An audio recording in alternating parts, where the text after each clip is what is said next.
All right. Welcome back, everybody.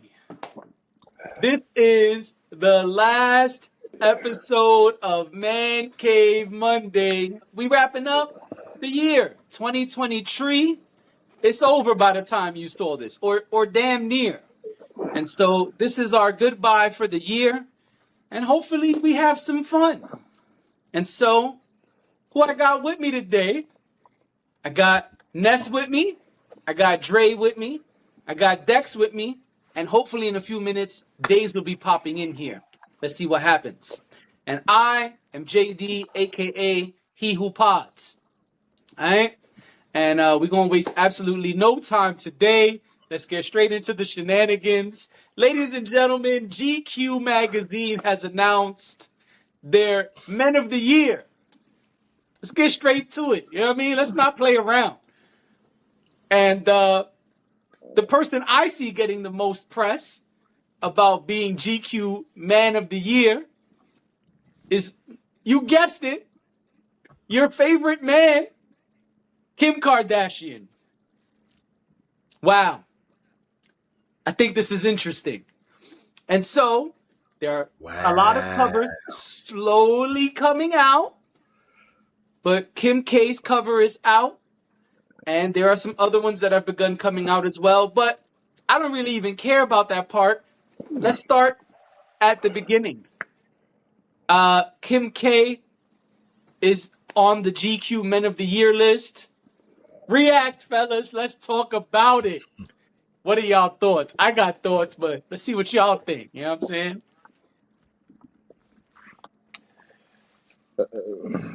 Anybody can agree. Want me to spark it? They are scared? I'll spark it. I ain't scared. Listen, I don't know why Kim Kardashian is on this list. Now, the article states that Kim Kardashian is on this list because her Skims company has launched a segment for men. Yay! Strong J. And now, I'm going to be very honest. I don't give a flying fart. And I'm only saying those words because we only 5 minutes in. I don't care that there's a men's line. And listen, I'll be honest. Kudos for that because there are some companies that will not do that. However, in my opinion, that does not mean you should be on the list of Men of the Year. Because as far as we know, Kim Kardashian is not a man. I thought this was a list for men. And so, wait a minute. It's not a list for men? So why is it called the GQ Men of the Year list? Why isn't it called the GQ People of the Year list? This is some grade A bullshit, in my opinion. Men got to be on the men list. And on this men podcast, I had to come up here and talk about this with some average Joes / men. Men who probably will never see Kim Kardashian in person. Men who will never get the vote about the GQ Man of the Year. Just some Joe Schmoes, if you will. That's who we are. We ain't nobody special up here.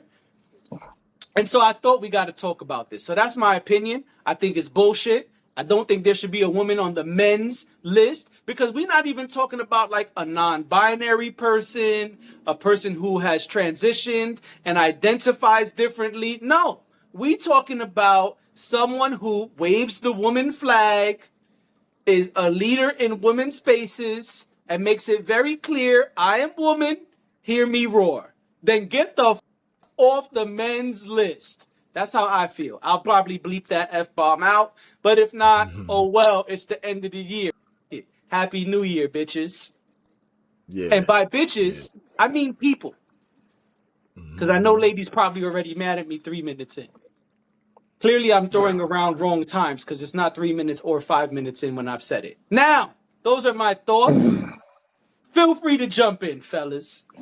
I mean, obviously, she shouldn't be on the Man of the Year list on GQ. We all know that. But I'm not going to front on her pulling off this crazy basketball deal.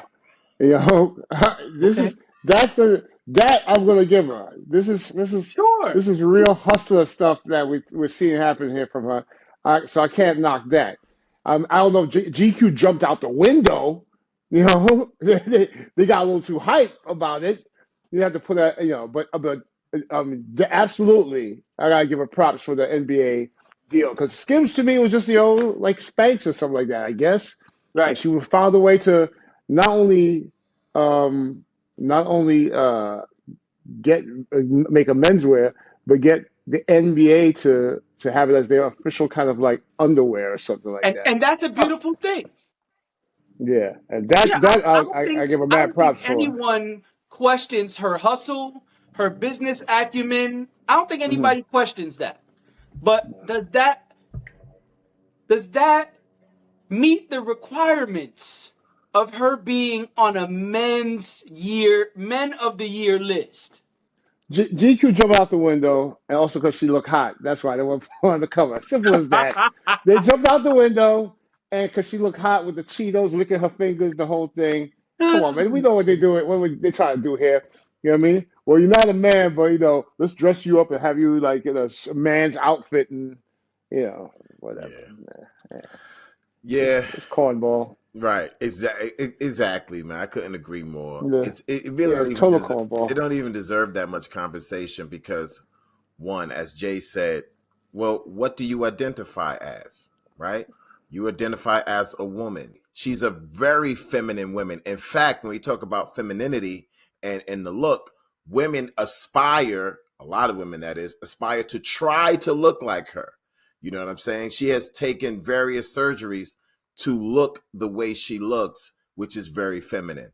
So, when we look at, okay, well, GQ Man of the Year, Tom Cruise, the Thor dude, like mad, cats, Jason Momoa, these kind of, cats who like, okay, this is, I can understand that. Now all of a sudden you're making a woman man of the year.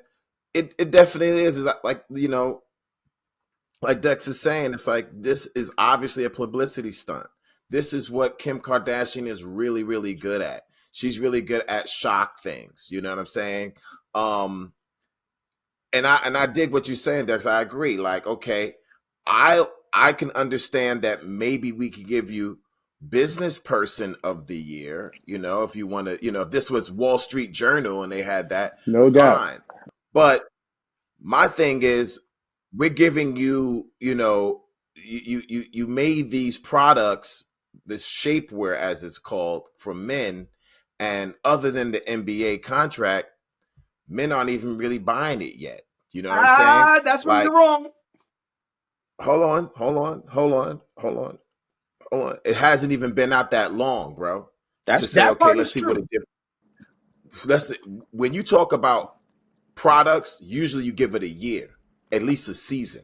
You know what I'm saying? So you look at somebody like Rihanna and Fenty, it's like, yo, celebrate her. Why? She proved something, right? Like, I'm going to take market share away from Victoria's Secret, and I'm going to celebrate all types of women's bodies, and I'm going to come out with mad different things and you've proven it time and time, year after year. It's like, give her an award. You prove something. Right now, I'm like, you really haven't proven anything in terms of longevity in this market for menswear. And The and NBA deal is it's a on top of that, go ahead, go ahead. Rihanna has an established men's line too.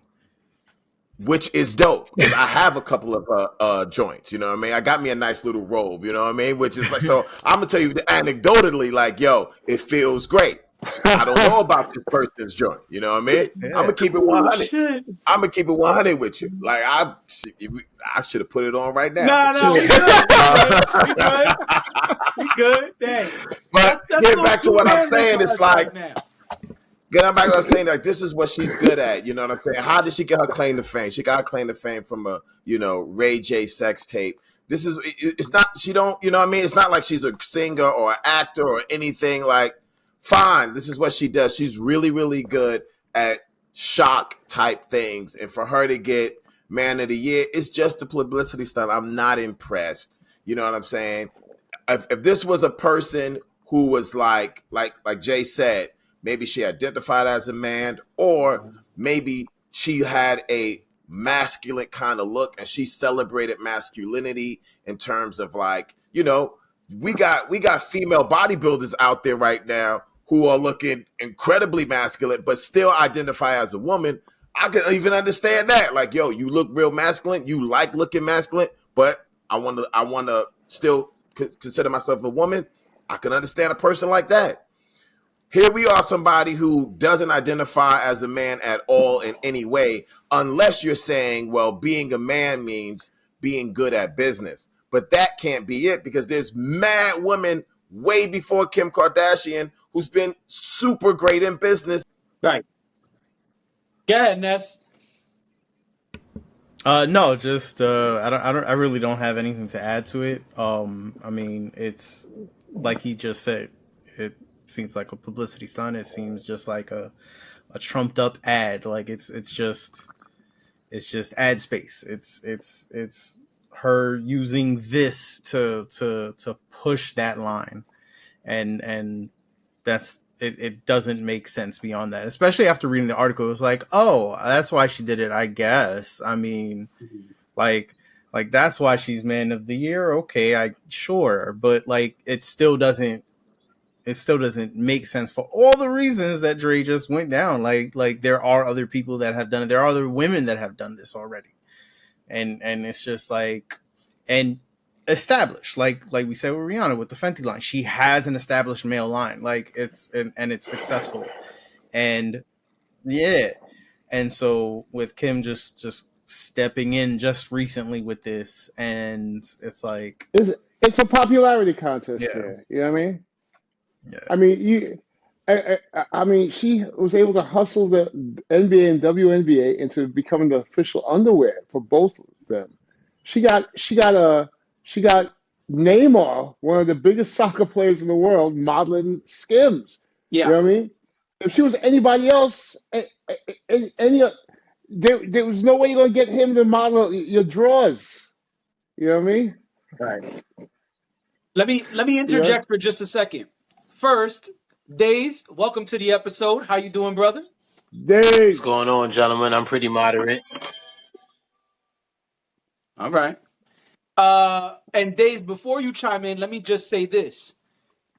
I am not blaming Kim K for clarity. My beef is with GQ, because she could want to be on whatever list she wants, but this is GQ's list. If we put together a Man Cave Monday, blah, blah, blah, the people on blah, blah, blah are up to us to decide. And so I just wanted to be clear. Yes, I have beef for her being on the list, but my beef is not with Kim K. My beef is with props to her for what she did. Right. She's, and I was going to get to that in a second. My problem is GQ doing the bullshit move of putting her on this list. And yes, the Skims brand is new on the men's side, but it's already doing very well. And it's not just shapewear, it is underwear and clothing as well. Go ahead, Days. Well, I read the article as well, and I think it's interesting, like how they're trying to use like art to approach marketing and corporation. Because Okay. yeah, that's kind of what I got from it. It's like right now, if I'm outside and one of my homegirls do something, and I'm like, yo, you the man, son. Whoa. Like, I felt like they took that expression and ran with it. Like, literally, they quoted it inside the article saying, like, she's the man. You feel what I'm saying? Mm-hmm. And yeah, I kind of feel like it's one of them situations where, you know how somebody does something and it may be problematic at the time, but they might try to find a way to justify it. Like, yo, my bad, I spazzed on you, bro. I was just really hungry. You feel what I'm saying? I think if they do face any backlash, they could say what I said. Like, hey, we were being expressionary. We were saying she's the man. We're speaking metaphorically. We don't mean it in a literal sense, you know. But I think like Ness and Dre had mentioned, I think it becomes an issue when you start to fit them in a list of these individuals. When you put her alongside these individuals, that takes away from the artistic expression that you was trying to convey. Because now it kind of makes it look literal. You understand what I'm saying? Even to the extent of, and And yeah, I don't know if you guys left some stuff out. Like there's more stuff to it. Like, you know, her dressing up like her pops and all of that. Like they really dove into some real deep stuff to really push this marketing campaign. You understand what I'm saying? Yeah. And I think that the subject matter that we're touching on was just something that they wanted to grasp people's attention before people started to indulge in depth. Because once I read the article, I was like, oh, okay, I see what y'all did. I took a punchline and ran with it. You feel me? Like, oh, y'all don't mean like literally she's like man of the year. Like, y'all don't mean that in the literal sense. Y'all just took her flirting with the ideas of masculinity at times, you know, trying on her father's suits and imitating him like he was in the courtroom.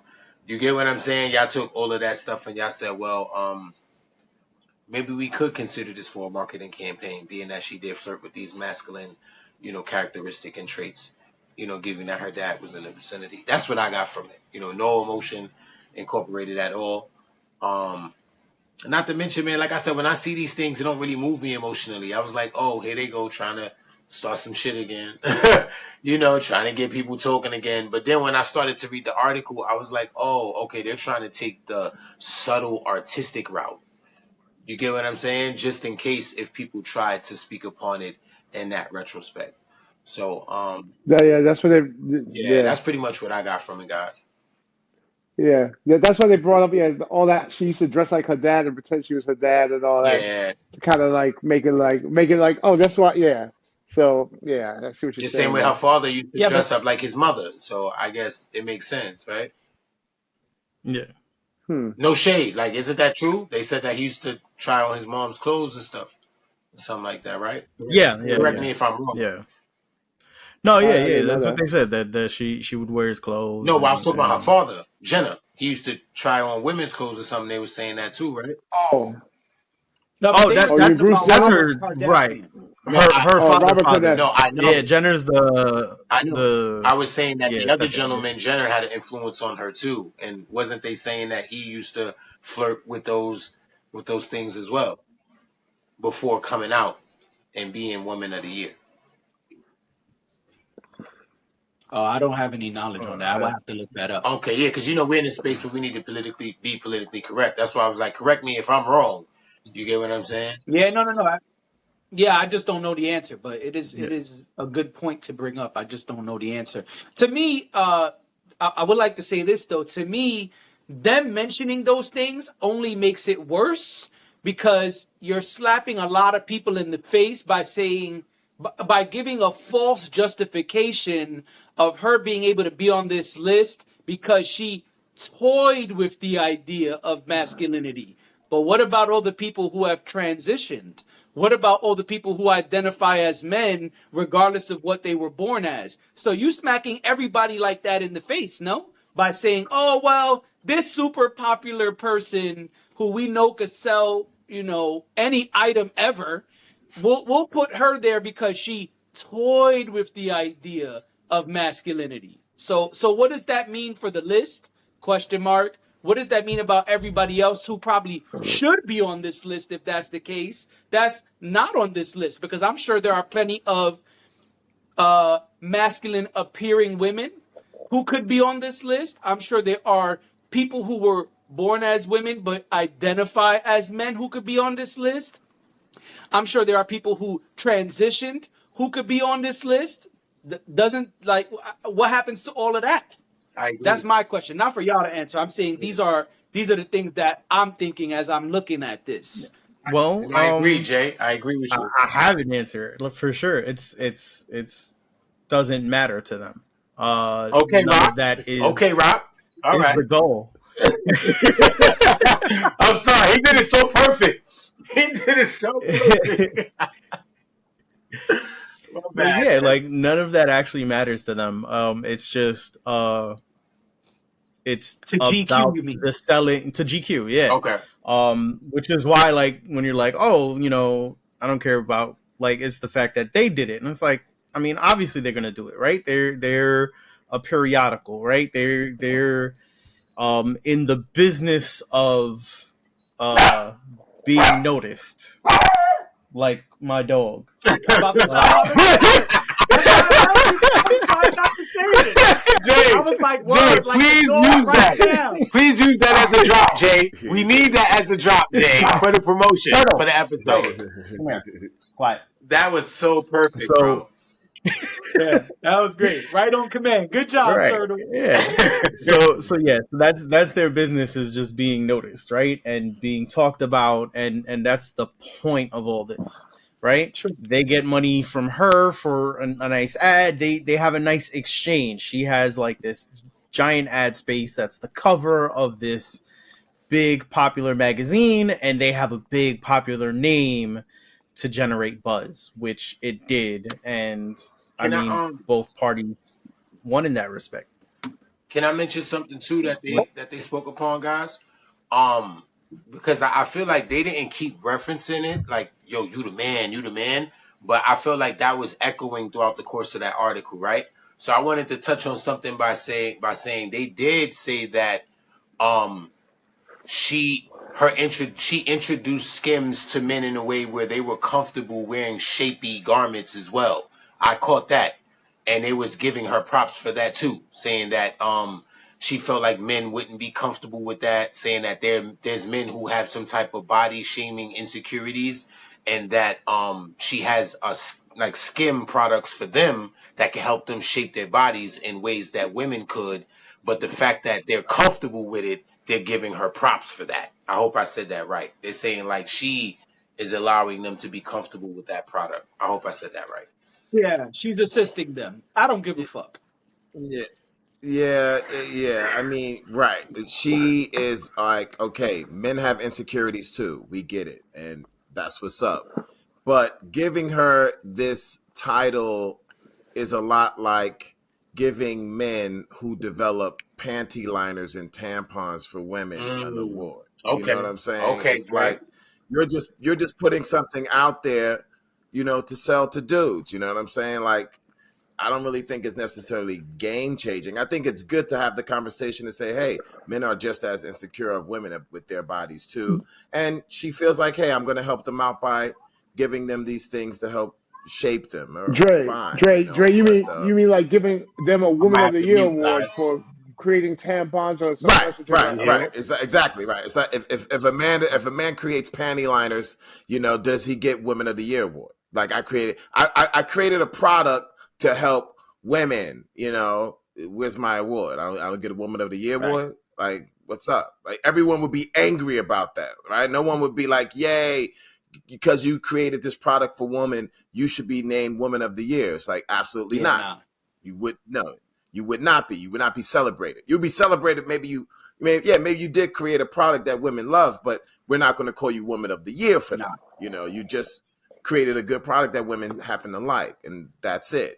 And as I said, you're not the first woman to create products for men that men like. Right. So why are you getting an award for that? For something that has not generated to me enough sales yet in enough time for us to be like, that was successful. Yeah. No, I I dig that. agree. Yeah. Yeah. All right. So, any last thoughts? We clearly all pretty much agree here, even though the reasoning might be different. Hey, look, it's a popularity contest. Shout out to her, man, for her hustle and business acumen. But it's a popularity contest all around. In I the agree. end, Yeah, yeah, and the nature of periodicals now, newspapers, all of those hmm things like that is this. It's just to get eyes on your Right. words, get traffic, get that's all it is. So Yeah. hmm And Yeah. it really GQ sell doesn't out. mean anything. It's the same way I feel about like award shows. They're not genuine. They're just a bunch of people that said, you know what, we're gonna decide what the answers are, and then it just all depends on there, and you gotta buy your way in, and it just all it's just all Yeah. But disingenuous. but I, I didn't but I dig. I think Jay was saying no, I was saying I didn't agree or it's like, disagree with anything. I was just making an assessment. You feel what I'm saying? yeah.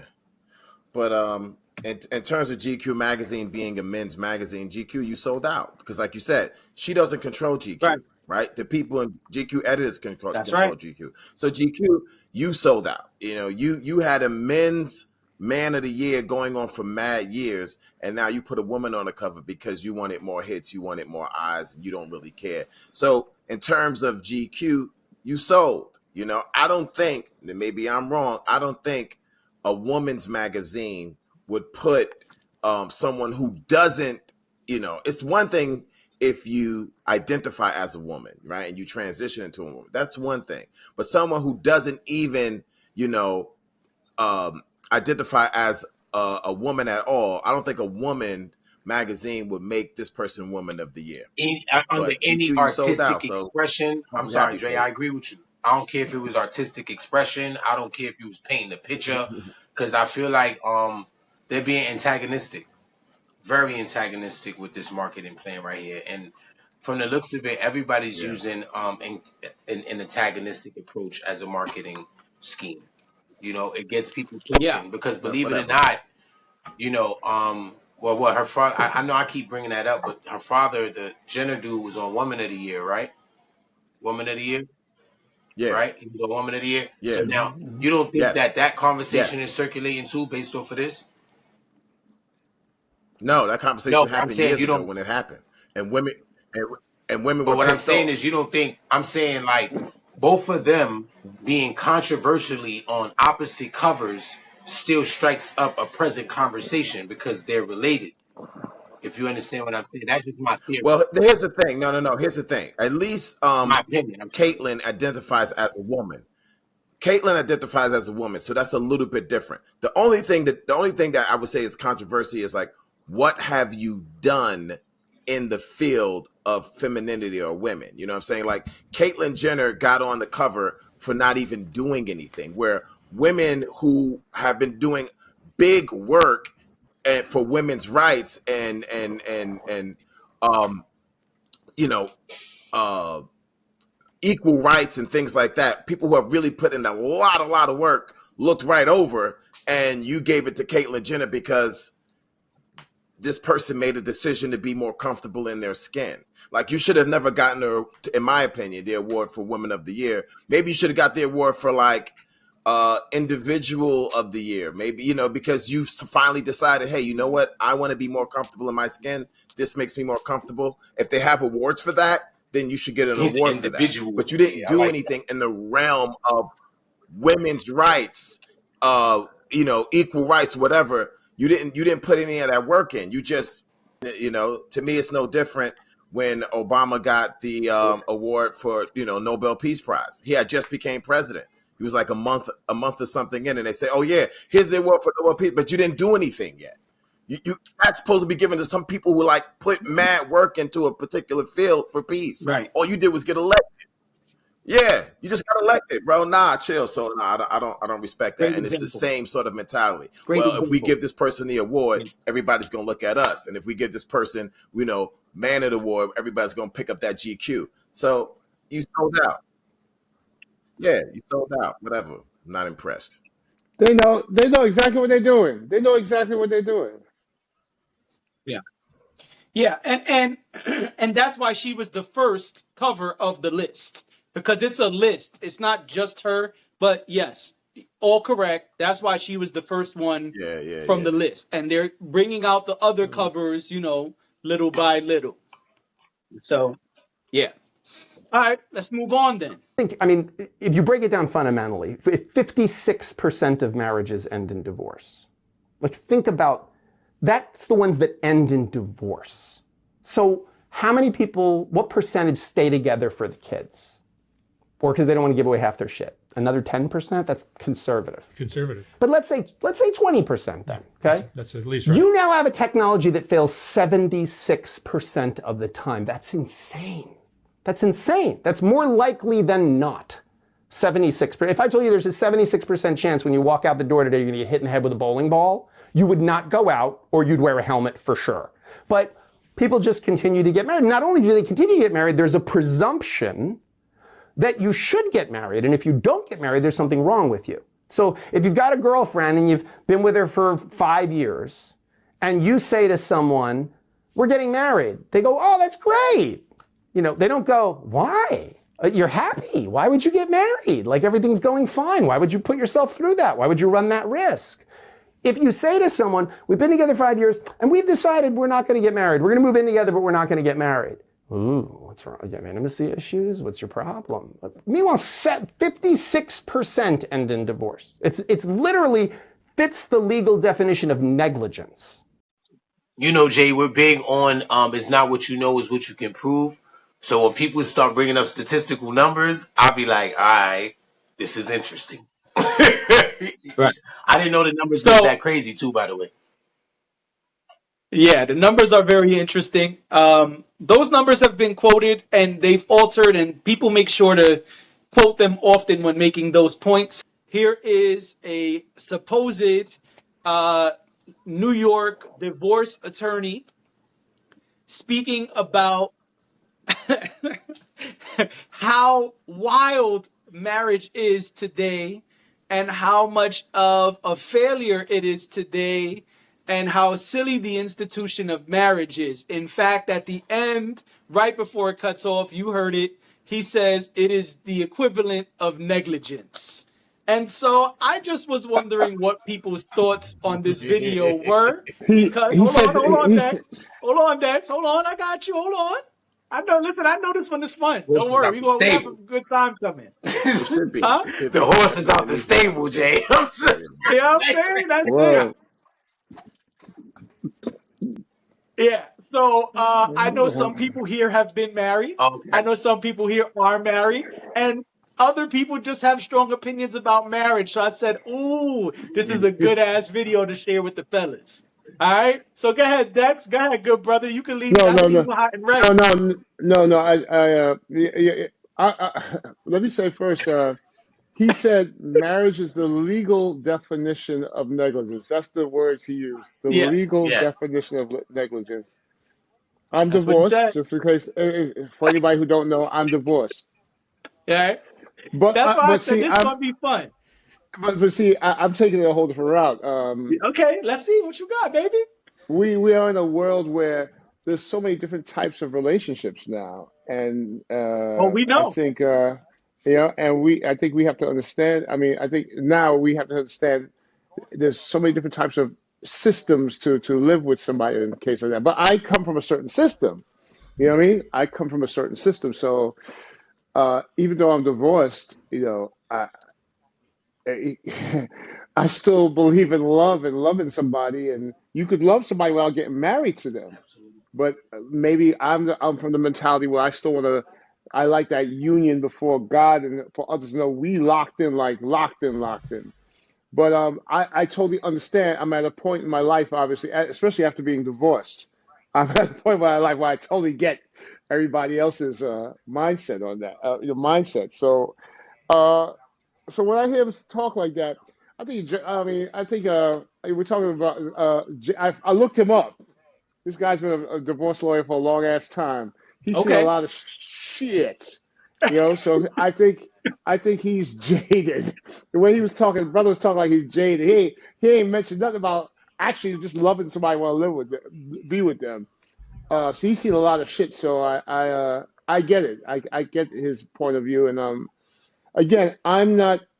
If somebody wants to take a certain route, that's fine. Me personally, I still believe I'm still the romantic here. I still believe you could fall in love, and you might want to be in a union where not only before God, but you want other people to see this is us. We're together, and we're gonna go about it. Now, it's funny to say for somebody who's been divorced already.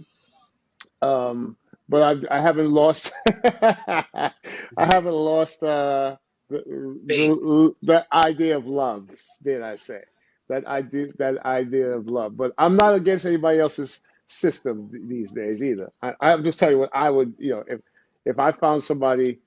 But yeah, so I was just thinking he's seen a lot of shit. That's why he's just, he's pulling out statistics and everything.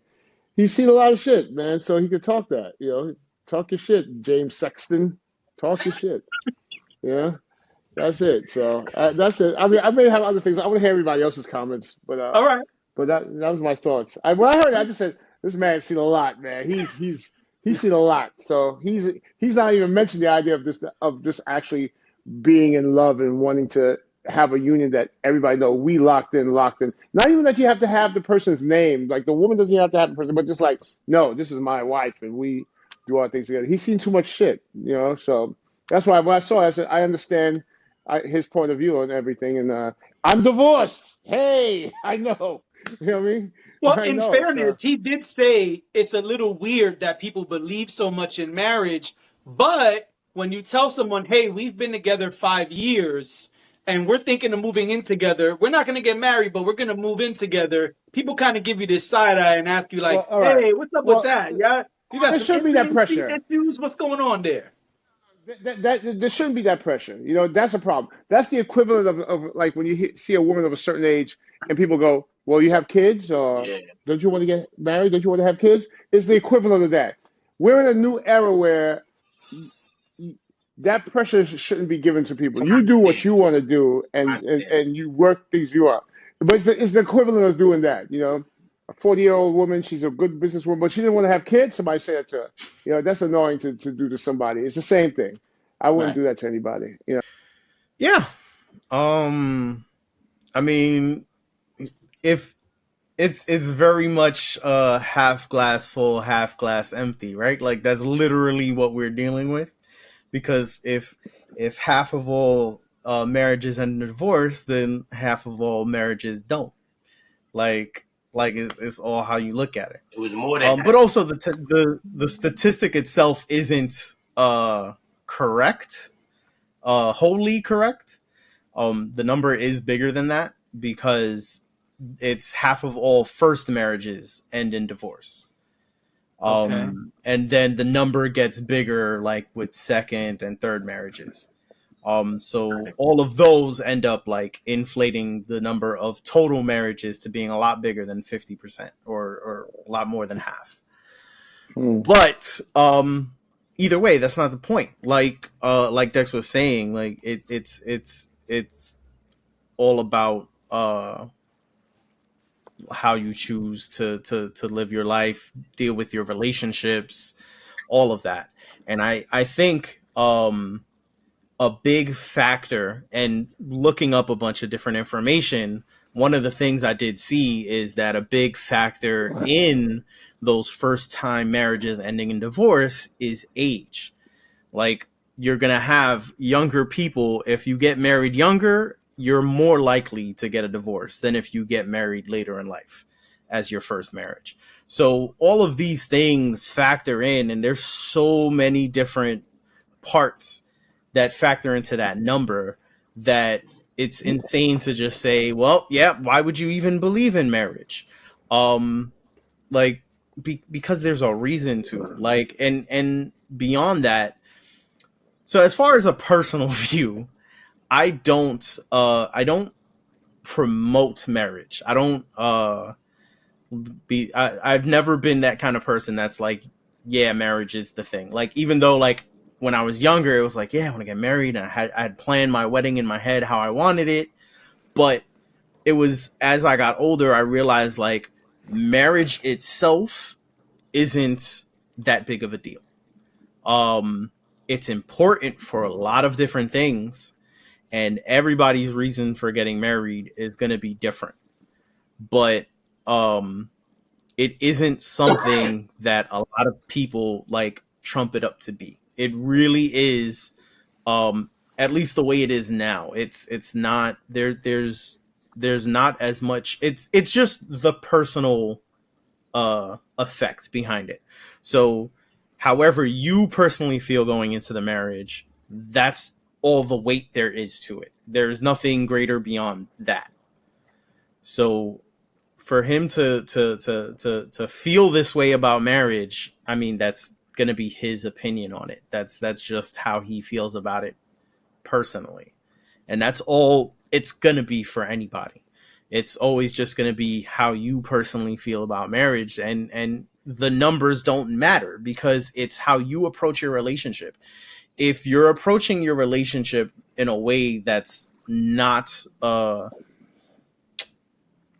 that's toxic, or that's not, wholly or connected with your partner, then there's a chance that it may not work out in the long run. But if you're approaching the relationship as a long-term relationship and working together to keep the relationship going, then yeah, I mean, marriage might work out for you. Marriage might be a thing that's going to work out. But I don't think marriage itself is the numbers behind it are a reason to do it or not.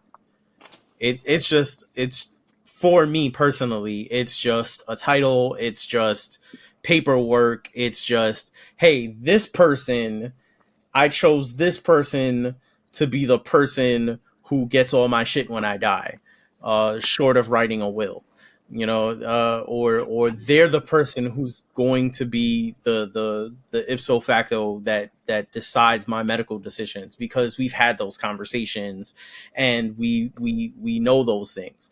This is the person I choose to entwine my finances with. This is like all of that. That's what happens with marriage. And anything else is all personal reasons. It's all on you. And if the relationship is gonna be long term, then it's gonna be long term. The marriage, doesn't affect that, yes or no. That doesn't affect that either way. And for some people it might, because it'd be like, well, we're married, we gotta make this work. And that's how some people treat it. But it's no different. It really is just all of that paperwork, and that makes it harder sometimes to separate from somebody, or for various reasons, whether it's just emotionally more difficult to separate from them, or like you just have to do a lot more work to separate from them because you have to do all this other paperwork to go in the opposite direction. It's more expensive and all of that. Like, so it really isn't. I think his whole view is his personal view, and that's it. And it makes sense because he's a divorce lawyer. Like, that's what he sees. My man's jaded. Like, that's what he's around. Man. He's around divorce all the time. It's hard to say. It's hard, of course, that's what he's. It's hard to say it's one's personal view when he's giving statistical information to support what he's saying. He gave a variety of examples. He gave examples. But if he's he gave examples.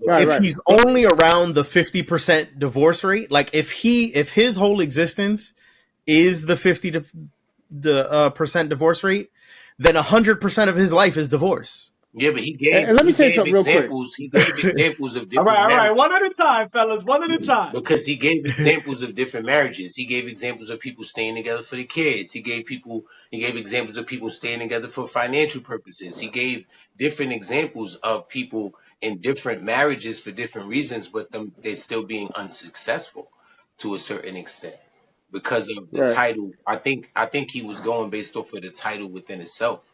Some people get caught up within the title alone. You get what I'm saying? It could cause cold feet. It could cause failure. It could cause pressure from loved ones. He was talking about all of that stuff. People being influential in somebody's decision. Somebody might get married because their friends always talking about it. So he was giving different, different examples. He was mentioning different things. It wasn't like he was just focused on one particular thing. Let me just say something, Nestor. I like what Nestor said, because Nestor doesn't even believe in the ruling of marriage. I'm married. But what I like what he said. Yeah, what I like what he said is, and this is what well, the divorce lawyer is not going to tell you that, but you commented on the fact that put in the work. There's some work to be put in here. You mentioned that. You said you don't like the whole concept, but there's some work to be put in here, and he's not going to tell you that. The lawyer's not going to say that stuff to you.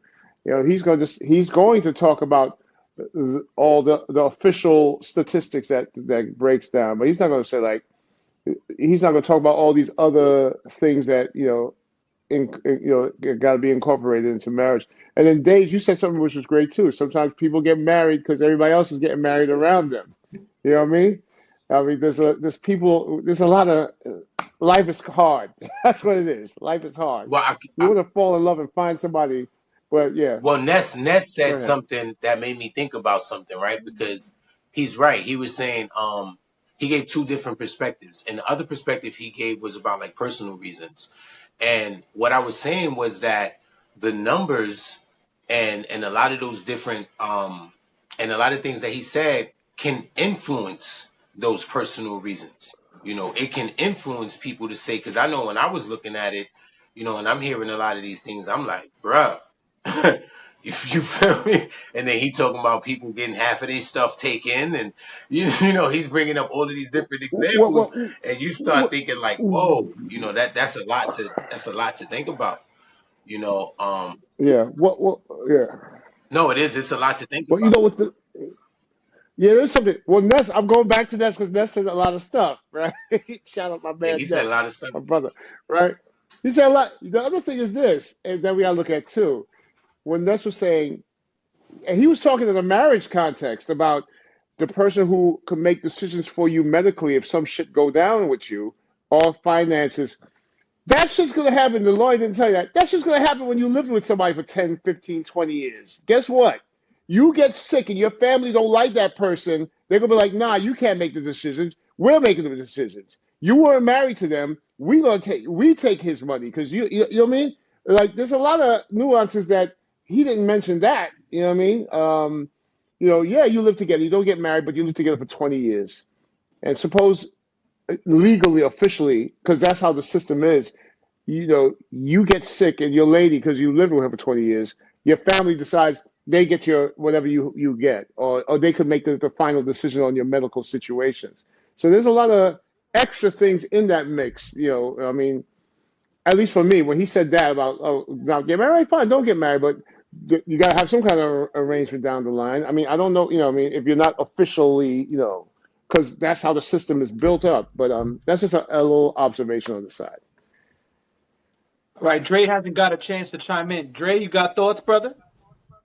So many, I know. so I, many I thoughts. love how Drake comes in like Busta Rhymes in scenario, You know what I'm coming at the saying? end. That's all. Come on, all the juice off the mind. We Yeah, love, bring yeah. it back, come So, the so mind. yeah, and to be honest, I really don't know where to begin. So I like to just begin from the start, and that is: are we living in a world where it's okay to scrutinize everything? Yes. Like, is it okay to say, okay, things have to hold their own weight, irregardless to tradition? Like, just saying, okay, well, this is what people do, for me, is not enough. I'm looking for the why. What's the reason Yes. Talk to behind him, it? Aravingian. Now, so a lot what Nesta said I completely agree with. It's like, if that's what you want to do, if that's what you think, it makes your relationship a better relationship, well, knock yourself out. But he is looking at it from a practical perspective. Like, what's the reason why you're doing this? Okay.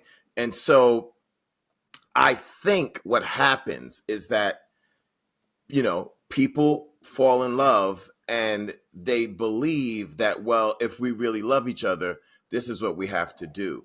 But there's a one of my favorite comedians named Doug Stanhope. Yeah. Doug Stanhope once said, "Hey, if marriage, this is his joke. That's why I have to give him credit. If marriage didn't exist, would you create it?" Right. So we're looking at it objectively, meaning, hey, I meet the person that I really love and I say, "Sweetie, man, I really love you." And she's like, "Oh, I really love you." No, no, no. I really love you. No, you don't understand. I really love you. No, you don't understand. I love you so much. I'm trying to figure out, how do I get the state involved? Like, the state has to be involved in our relationship somehow. Like, I need to find a way to do that. And thus marriage is born. You understand what I'm saying? It's like, would you really create that thing? But what's the reason why you're creating it? And the lawyer's looking at it saying, hey, this is what I've seen. And it feels like, and that's actually a really longer video. That's a snippet of it, but I've seen that entire video and it's really long.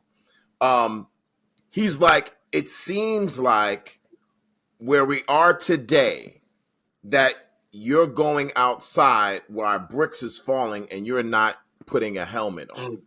Because he's really talking about prenup and things like that. It's a much longer video. Okay. And the only thing I'm saying is people need to question the reason, the why. And I think people confuse love and marriage. Bam. Meaning, I think people confuse the emotion and the feeling that they have with someone with a legal state contract. Right. You understand what I'm saying?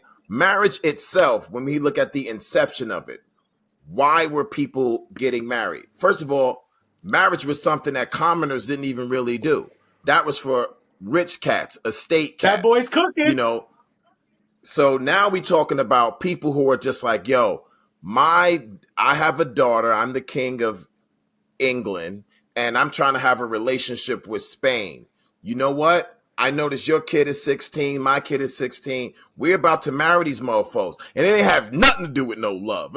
I don't care if y'all love each other, not love each other. I need this relationship with Spain right now. Y'all gonna be together. You understand what I'm saying? Or you have X amount of estate, I have Y amount of estate. We're getting together. Marriage had nothing to do with love. Zero to do with love. This is where we got to get our history together.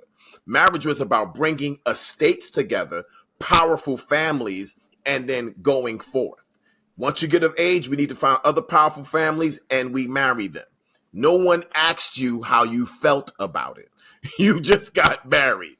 You know what I mean? That's the way it is. Now we want to fast forward a little bit. We have a place called America and people can be free and everyone wants to feel like a king. Well, what do king and queens do? They get married. So I'm a king in my castle. I want to get married too. And so now you're taking something that says, hey, this is how I feel about that person. And you're equating a business or partnership relationship to it.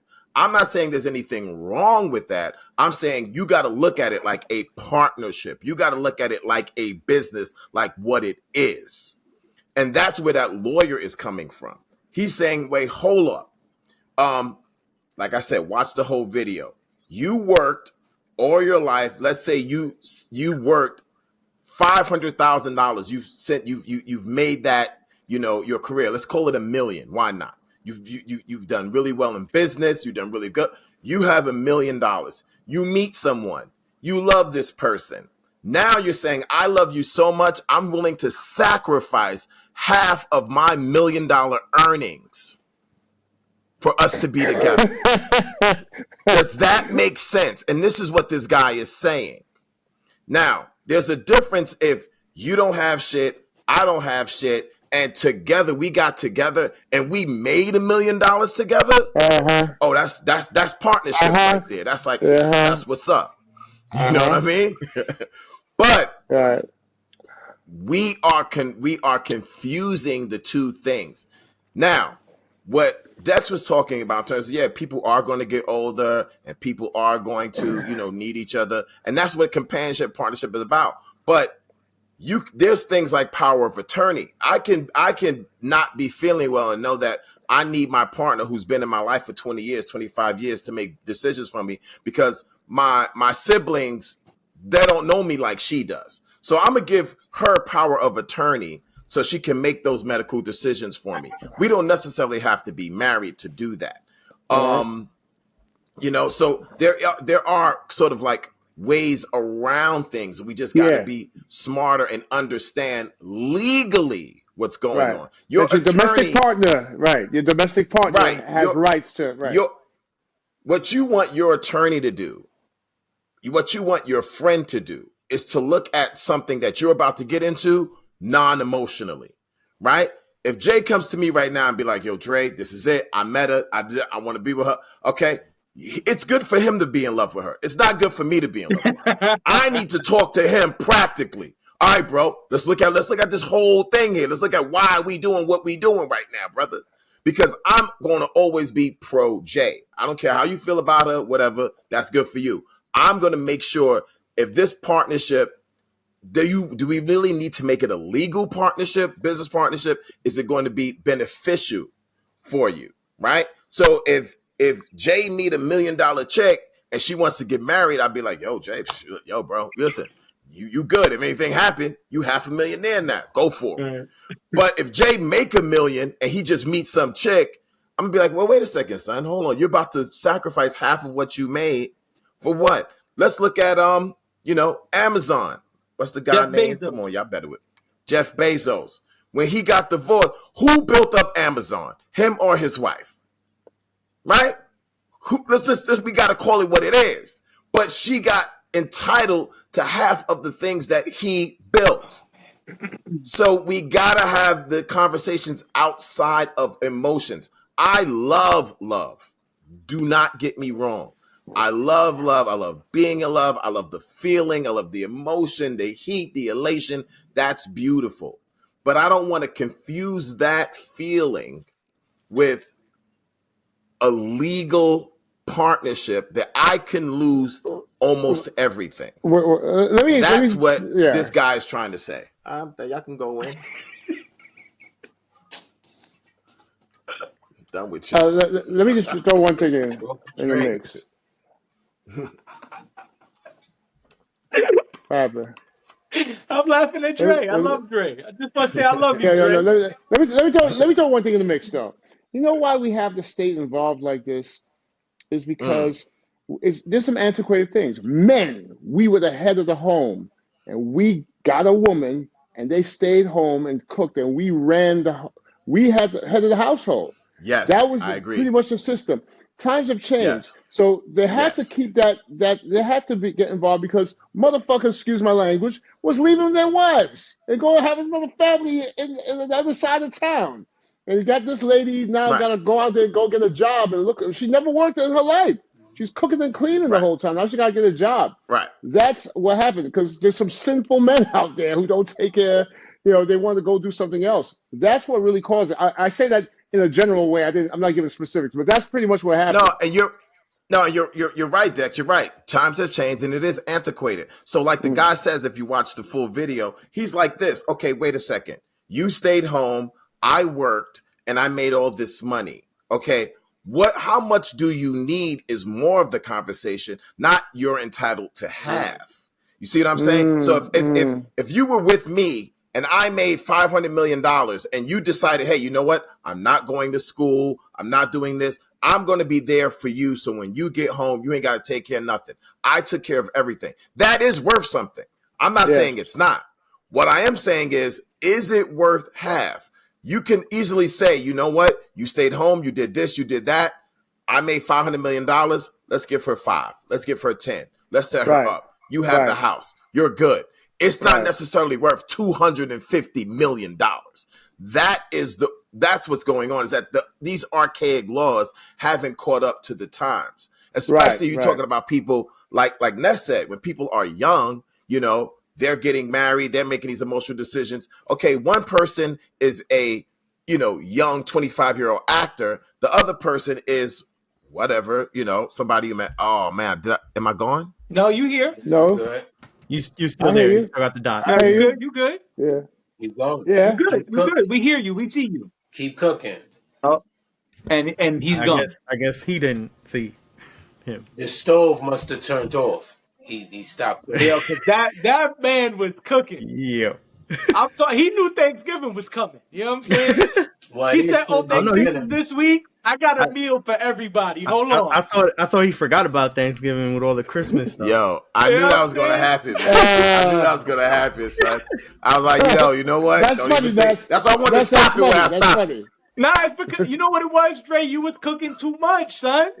I know. You thought you was like the viral video. Yes, hands, potatoes, tomatoes. Said Dre, you got on the Santa giddy up, but you was being naughty, son. Exactly. Being naughty, Dre. It's all good, right? I'm being naughty this whole year. Exactly. I'm finishing up naughty style. Now we can't put you on the men's year list. You know what I'm saying? Men of the year list. We can't put you on the list now, Dre. Nah, because I'm gonna be on the woman of the year list because I'm pro woman. See, I'm pro woman. Like, no, honestly, right? And that was my other example. You know what I mean? Like, I teach women self-defense. I help women to protect themselves. Should I be woman of the year? Why not? Because I help empower women. I'm gonna call DQ. Don't worry. You know what I'm saying? I teach women self-defense. I help them become stronger. I work them out. I know Dex does too. Like, I work them out. I help them get stronger. I give them like techniques. I do this just for women, other people too, but a lot of women. I've taught a lot of women. Why nobody put me on the women? Should I be women of the year? Should I be even on the list? You know what I'm saying? Got to put you on the list. All right, get back to this cooking because people wanted you to finish. Go ahead. Yeah, and I don't know where it cut off. You can back to me because we heard cut you me off. Until when you said, "Yo, can y'all hear me?" We still were hearing you. Oh, Oh, it was Yeah, still we going heard because it. Yeah. it was telling me refresh. No, but my thing is, look, only thing I'm saying is it's great, but it's great to be in love and marriage works if it works. You got to look at your parameters. I think this is what Nestor was saying. It Yep. got to mean something different for everybody else, but you got to know what it means legally in the state first. If it makes sense to you, if it's like, okay, I'm gonna give you one short story, and then I'm done. I'm gonna shut up. There was this couple that won the lottery. Let's say they won $100 million, but this was actually a true story. Now, they bought the lottery ticket. She paid $3, he paid $3, $6. So they're both entitled 50-50. So when you win the lottery, you play $100 million. Half of that goes to taxes. So now they got $50 million. And so they're thinking to themselves, okay, what should we do now?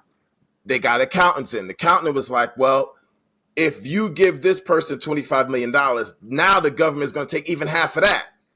So they were like, we don't want that. We just gave them $50 million. Why am I now giving now 20? Like, that doesn't make sense. So the accountant was talking, and the accountant said, hey, listen, do you guys love each other? They're like, yeah. They're like, well, are you going to do you plan on breaking up, because you got this money? They're like, no, we want to be with each other. So he's like, listen, I'll be honest with you. If you don't want to give the government any more money, it's probably better for you guys just to get married. Now the government's not going to take any more of that money away because now they see you as one entity financially. So in that case, it made sense for them to get married because it's like, yo, I don't want to be away from you even though I got this money. You don't want to be away from me even though I got this money. We don't want to give more money to the government for taxes. Let's just get married because it just makes financial sense right now. So I'm not saying don't get married. I'm saying you got to know if it makes sense for you, and it needs to be an unemotional decision. Okay. I'll jump in and say, let me just say one thing. I'm sorry. Yeah, Dick, go, I go. agree. Let me, man cave Monday, I'm in my comfort nest. What can I say? Yeah, I think it's important, man. Look, take it from somebody. I think it's important. You love somebody, talk all your business stuff out. Get all that stuff together. In the midst of all the loving high, talk about the stuff. How are we going to work here? You got how much money? Are we going to save, do our different bank accounts? What are we going to do? How are we going to build? I think that's really important to do that. So, and I agree. Yeah, that's it. That's it. If you watch that full video, that's what he says too. He's like, when I say to people, this is the lawyer that we said. The lawyer said, when I say to people, have the conversation about finances, people are like, oh no, I don't want to do that. I don't want to mess things up. He's like, wait a minute. This is somebody you're about to marry. They're going to know, all about you, all about them, but y'all not comfortable talking about money yet? Nope. Y'all not ready to get married. Y'all not ready to get married. You know what I'm saying? You should not be talking about these things during divorce time. You should be talking about these things now. If you are afraid to bring up prenup in front of your wife or your husband or your potential wife or husband, then that's not the person for you. You should be very comfortable. If I marry somebody that's $50 million and I ain't nowhere near that, and she's like, Dre, I want to sit there and talk about a prenup, and I love her like that, boo, let's sit there and let's talk about it because I want you to be comfortable with this. You know what I'm saying? I should not be afraid to have this conversation about a prenup with you. You know what I mean? I shouldn't have to be afraid of that. Like, we should be able to talk about everything if we're at that level where we're trying to be together for life. Nothing should be off the table. If we're going to be best friends, right, and love each other and be best friends, this should be able to talk about that freely. I agree with you on that. I agree. Yeah. All right. I'm a romantic, man. I believe in love too. What can I tell you? Me too. Let me say this. I agree that the statistics are interesting for many reasons. If we're speaking from a logical standpoint that Spock would approve of, that we have to take emotion out of it. You feel what I'm saying? And so we have to decide, although this is an emotional topic for many people, including myself, we got to decide what we're going to do, facts or feelings. What we going to do, facts or feelings. Now, yes, glass half full, Nestor, I'm going all the way back to you because you sparked this. Glass half full, yes, I hear that.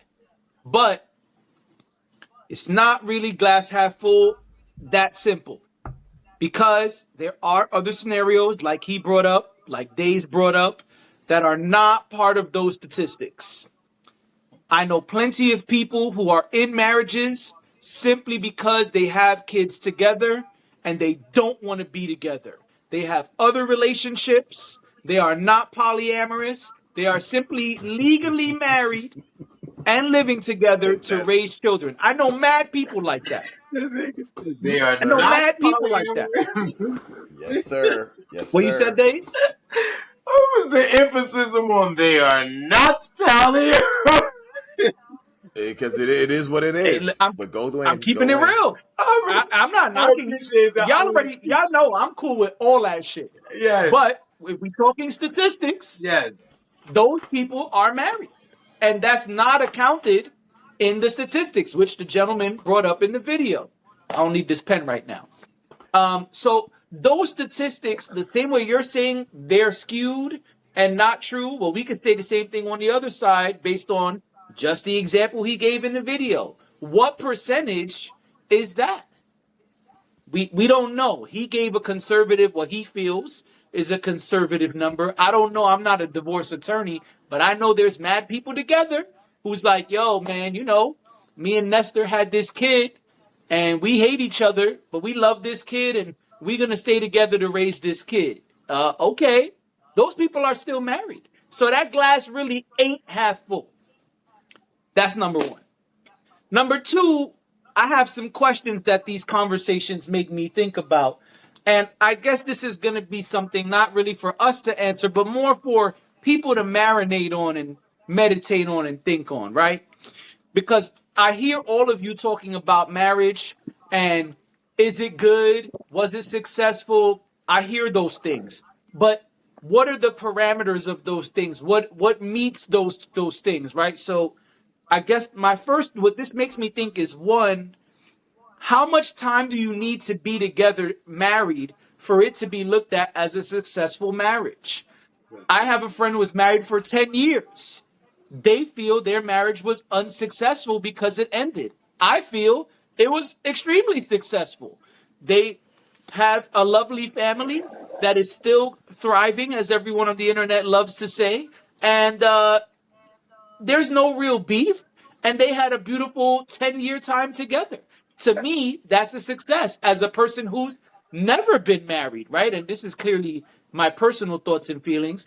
I've never been married, not a day, not a week, not a month. So a 10-year marriage after there was already a relationship for X amount of years, to me, that is extremely successful. I think the question is, again, not for us to specifically answer, but to marinate on, how much time we got to be in this marriage for it to be quote unquote successful? My next question, and if y'all want to answer this one, y'all can. What statistical number do you need things to be for you to say, nah, I'm good on that? Example, forget about marriage. If I said, hey, statistics have shown if you have sex, 70% of the time, you're going to die. Are you still having sex? I want to know what's that number. I like this because game. maybe I like this game. I like this game. Yeah. Yes. You know what I'm doing. Yes, I love it. You like it, I love it. So I'm challenging perspectives, right? That's what I'm doing. I'm challenging perspectives. I'm opening things up a bit because that's my question. Yes, Nestor's saying glass half full. This guy is saying, the lawyer is saying glass is not half full. It's more 70-30 or 80-20 on the nay side, right? On the no side. That's what he's saying in his quote unquote conservative example. 56% plus 20 of the we don't know, but we're together, blah, blah, blah. That brings us to 76%, which is why he said it's negligent. My question is, forget all of that. My question is marriage, not marriage, going outside and getting hit by a car, having sex, recording a podcast, whatever the activity is. What number does the statistic need to be for our brains to logically say, nah, this is not a good idea? And here's what it made me think about. And I'm fucked up for this. I'm going to admit it. But it made me think about COVID vaccines. I know I'm We foul. going in on that the next time. You know what I'm The next saying? time we do, You know what I'm the next saying? time we do this, You know this what I'm other thing, saying? we going in on that. But that's it. I ain't saying no. Right. Food, fitness, and fun. Check us out some other time. But that's what it made me think about. Why? Because cats ain't really know any statistics. They said, hey, we created this shit 3 months ago, and we kind of had some shit similar in the back pocket already. So we played around with it a bit, and we got these COVID vaccines. Go get them.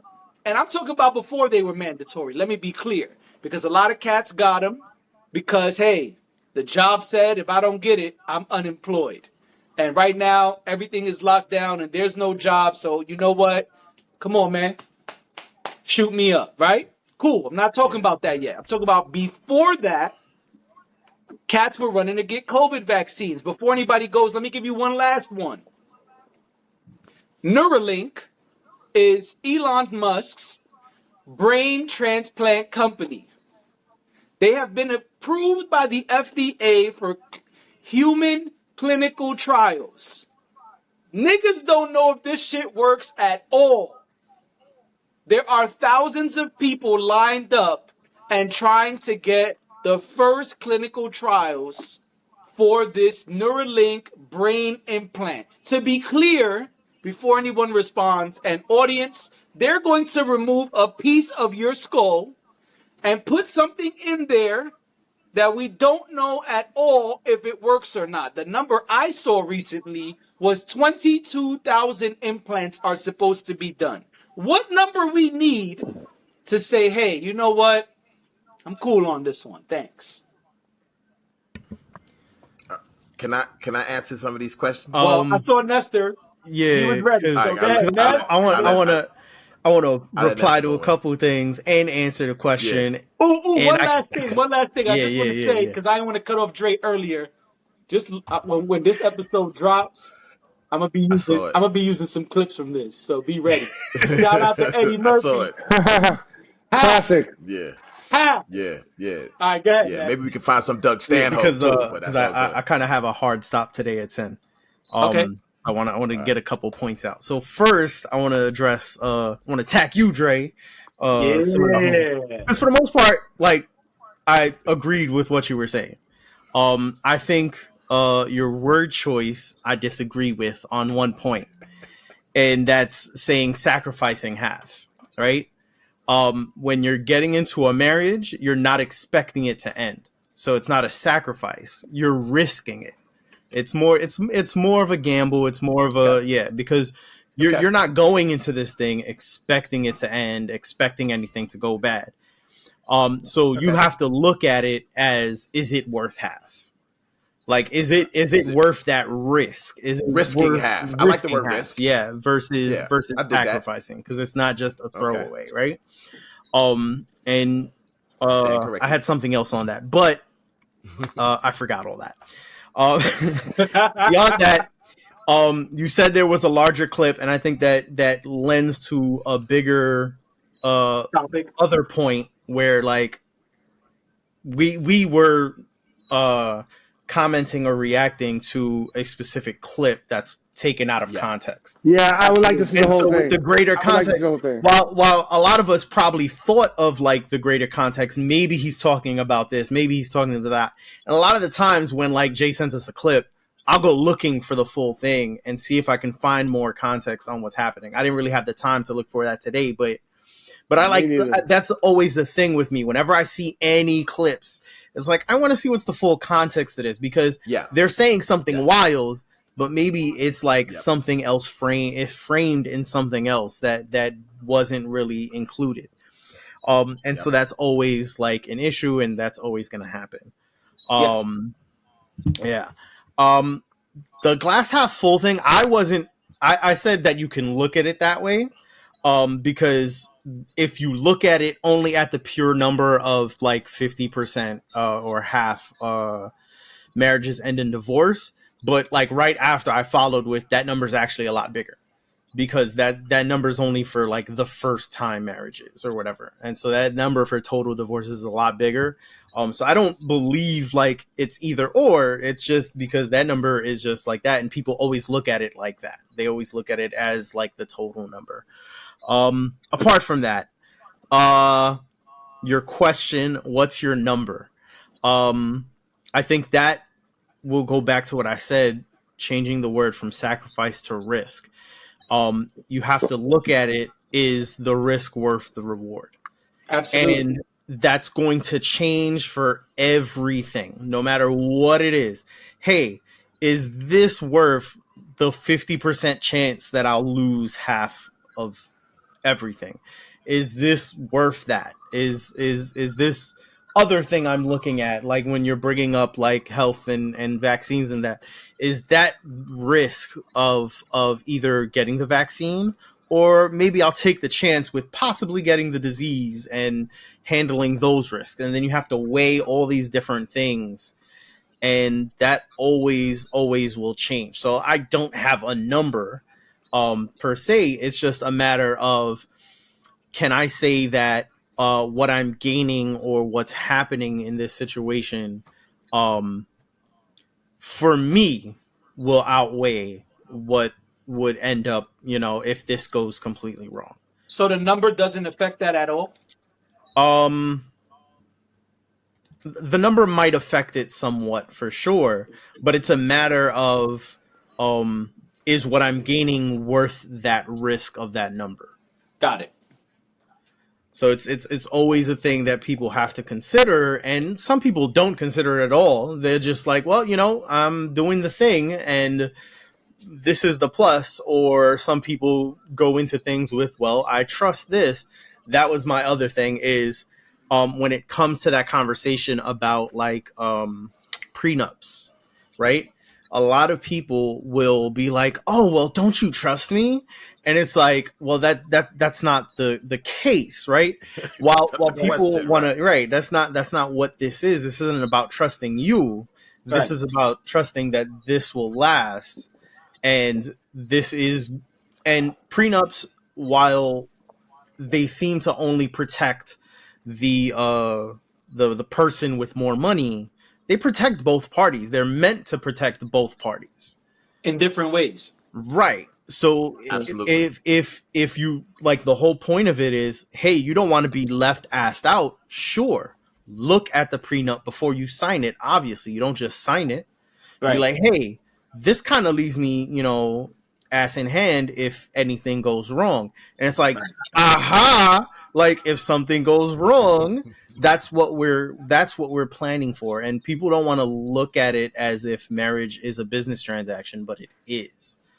Regardless of the reasons you go into, a long time ago. Yeah.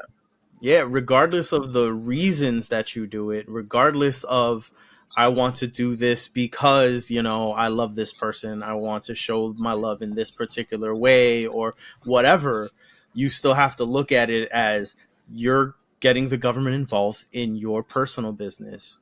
And so you're changing the nature of the relationship. And so you have to consider all of that when you make that decision.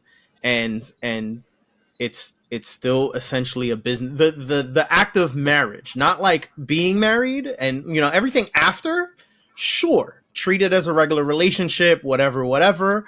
But the act of doing that part of it is a business transaction. Absolutely. And you definitely have to look at it that way and consider that when you make all those decisions, because no matter how you personally feel, no matter how, the other person may feel, no matter all of those things, things happen throughout the course of it. And divorces can come up for any number of reasons that you may not even be thinking about.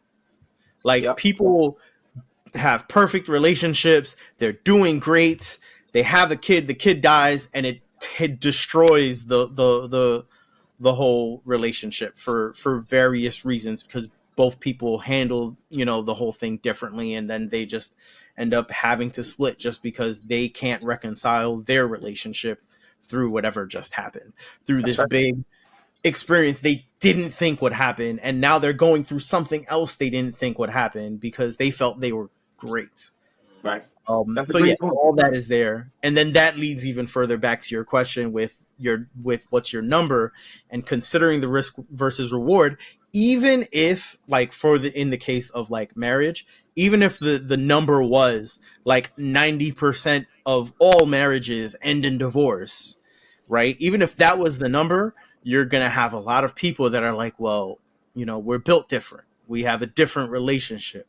We're not the same as all these people. We really love each other. And it's like, well, yeah, but that's feelings, not facts.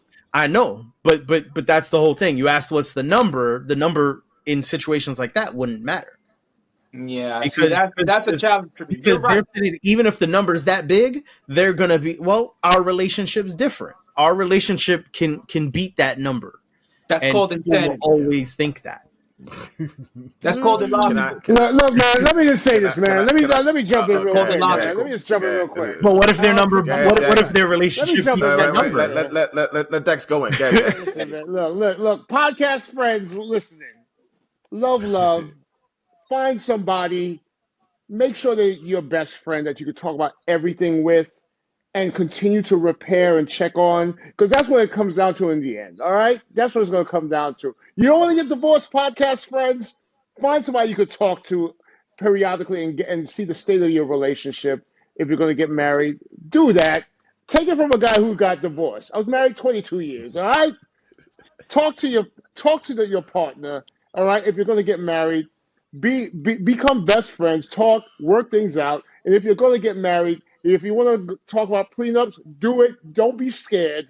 If you don't talk about it, talk all the time, nonstop. All right? That's just all I got to say. Go back. I'm sorry. I just have to say that stuff. All right. Can I add to a little bit of this? So, Nesta, shout out. I'm glad you said that prenups protect both people. And I will make sure that I put Jay on so Jay could put the full video in the description, so everyone should just watch it. I want to see it. It's pretty long, but I'll make sure, boom, I'll throw it in there. Maybe I'll throw it in our Instagram chat, whatever. So, because he does go into that, it does protect both people. And a lot of times they talk about the capstones in marriages, meaning like, okay, if we're only married for like 6 months, it's only going to be very much this. If we're married for 5 years, it'll be this. If we're married for 10 years, it'll be this. If we're married for 15, it'll be that. So you see within the prenup, it's not just one-sided. It's like, no, you are kind of, lack of a better term, rewarded based on how long you stuck with it. You know what I'm saying? But if it just happened to dissolve, we had this conversation. Where are we? Oh, we're in year 10. Oh, so that means you get this. We already talked about it. It's nothing else to talk about. And, we move on. But Jay asked 2 questions that I want to the first one was, Jay, what did you say? You said, how long does the relationship need to be for the marriage to be considered successful? Yes. So how long do these marriages get to? It depends on the parameters of the marriage. So if you look at marriage and the vows of marriage, if your vows in your marriage are the typical standard vows, which are death do us part, then that means even if you did 10, 15 years, the fact that y'all dissolved according to your own vows, then I guess it's not successful, because the only thing that should have made you go apart is death, right? So in those terms, that's what you vowed. So if you look at it like, what did I vow? But I understand what you're saying, where it's just like, hey, how long is a successful marriage? A successful marriage is as long as it was successful, So it's like, if we got married and all we did was a year, but that was a dope ass year. But now we on something different. It was a successful year. It was great. If we did a dope ass 5 years, it was a dope ass 5 years. A lot of people get married, they do some time, and they both realize, you know what? When I got married to you at 22, I was a different dude than I am at 42. So, yeah, we both are different people. We both got married in high school. We're on a whole different level right now. So I'm not the same person. You're not the same person. And so we can just move on. It's okay. It's not, no one's angry at each other. We both realize that it was fun while it lasted, and we just move on. To me, I feel like that's successful too. But I also understand, like I said, there's a different perspective. If you're looking at your particular vows, right, then then it's not secure. This is why I always say, make your own vows. Don't go into a marriage saying whatever the preacher told you is our vows. You should be able to sit down with your significant other and say, hey, let's talk about what we want to vow to each other. Because I may not say till death do us part. I might say I want to vow to communicate with you. I want to vow to be open to you. I want to vow to help you in every way that I can. I want to vow to always, be positive around. Like, I want to have those kind of vows, and we can vow to that. But I would, if I would get married, I would make up my own vows. Like, why do I need another person who has nothing, don't know me, don't know you, to tell us this is what vows are? That's whack to me. Well, because that goes back to what happened after the historical stuff you said, when marriage became more religious based and more about the institution in the eyes of God in the religious fashion. And so that belief is tied in directly to the system of marriage that's still around today. Which we just said, we know that's archaic, and so we got to kind of grow out of that, I think. The second thing you said was, is there a number? Oh, hold on. The second thing you said was, is there a number in terms of like, statistics, okay, I think you use sex as an example. Like, I just brought up a bunch of different shit. So whatever. Married. But what I'm saying is, I think it depends for me on the activity, right? So if you said activity X, 70% of those people who partake in that activity, 70% of them had a negative sort of result. But if I really, really enjoy the activity, I probably will take the chance. But if it's just like, 70% of the people who go to Prospect Park get mugged. Okay, Prospect Park is not that important to me. I could not go to Prospect Park. You understand what I'm saying? Like, I don't care. Like, okay, I'll go somewhere else. You know what I'm saying? Like, it's not that serious. But if I really, really love Prospect Park, I'd be like, yo, fuck that. I don't care what happens to people. I'm going there because I really love it, and it's worth the risk to me. So it always, to me, depends on the activity, whether or not I'll take the risk. And now, if you're talking about something like 90, 99%, I might be like, that's pretty high up there, know? But something like 50 to 70, I might play with those numbers because I might really, really enjoy this activity, because I don't want to live my life just being in the safe zone.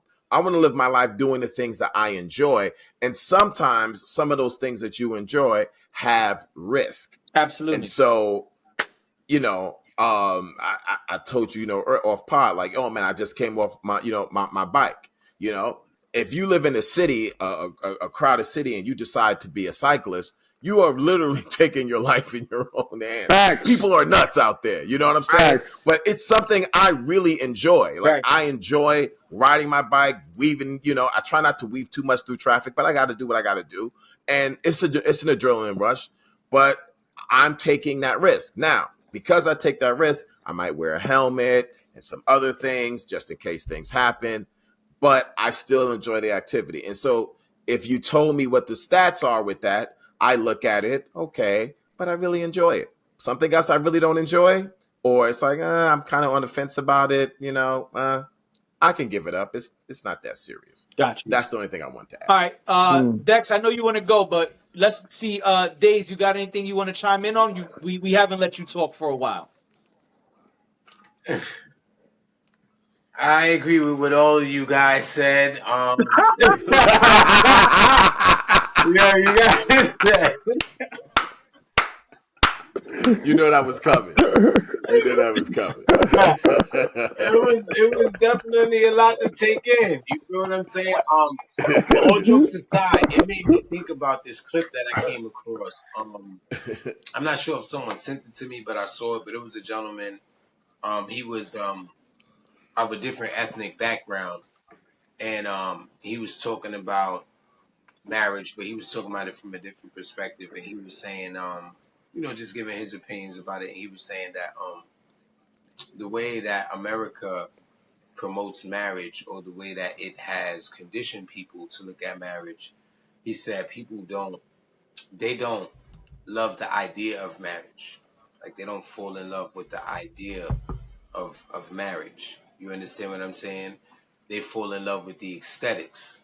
The whole getting down on proposing, the dress, the parties, Yeah, the big fantasy it's become. yeah. But he was saying, The peripheral but he bullshit. was saying, um, but when you fall in love with the idea of marriage, you then have a different approach towards it as a whole. Like for example, you ever met somebody and they'd be like, "Oh man, I just want to be rich," and you'd be like, "Yeah, but can you picture it?